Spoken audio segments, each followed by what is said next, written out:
Hello ladies and gents, this is KANO from the gamer section back with another review. For today's review is on the last case of Benedict Fox for the Xbox Series X and S and PC.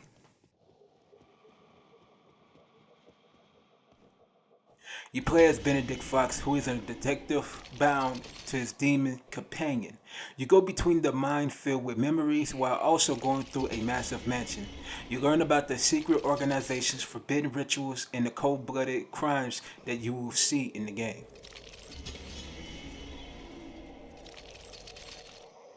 Graphically, the game's environments are colorful and looks great. With the characters in the game, it is cartoonish but in a modern setting. The music in the game is dark and gritty in a major way. The dialogue audio in the game is spot on with no issues or stagnant parts in the game. The whole overall presentation to the last case of Benedict Fox is fast with no issues in that department. The Last Case of Benedict Fox is an action-adventure Metrovania game. You basically go through a mansion and through the minds of the dead in the game. You explore the ins and outs of each of the minds, which is kind of spooky in a way, but not really. When it comes to the fighting in the game, you get into a battle against these weird monsters, which gives you its Dark Souls style aspect to it, where it's basically a tit for tat in a way. You basically start out with a knife and a flare style gun, but you get to upgrade those and plus your health along with other things you need in the game. Now when it comes to how you are able to upgrade, it's basically through a mystery woman, which you have tattoos to get, but in order to get tattoos you have to find ink, which is sometimes through killing your enemies or solving puzzles. Speaking of puzzles, this has to be one of the most complex games that I've ever played, where you have to go through time trying to solve puzzles and finding items that you need in the game. You do get a lot of collectibles in the game, but those really do help you when it comes to upgrading the items that you get in the game.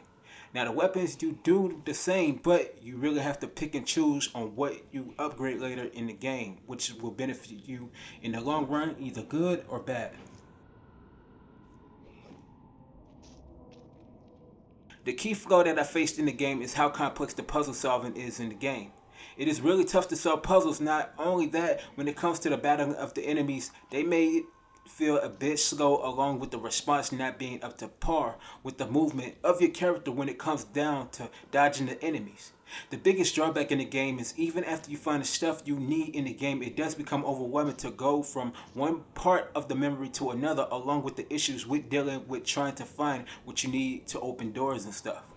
Another flaw that I faced is the fact that the frames keeps going up and down with the movement, which threw me off real bad.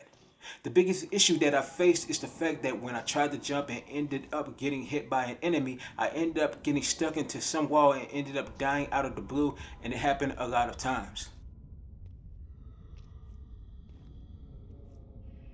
For that, I give The Last Case of Benedict Fox a 3 out of 5. Thank you for tuning into the best place for gaming, and that's the gamer section. Be sure to hit the like button on the video and please subscribe to the channel.